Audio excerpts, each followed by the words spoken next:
In this video, I'm going to show you on how you can create your Alibaba account. First, go to the search bar and search alibaba.com.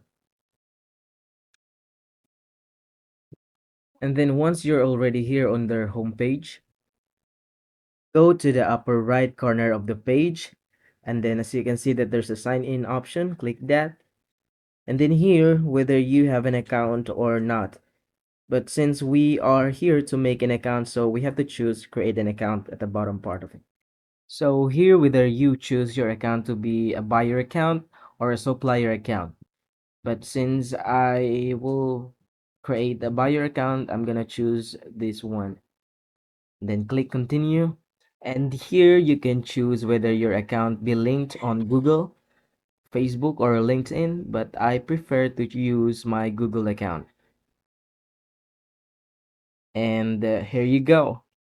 I already linked my account on Google, and I do have an account already set up. So this is how you create your Alibaba account.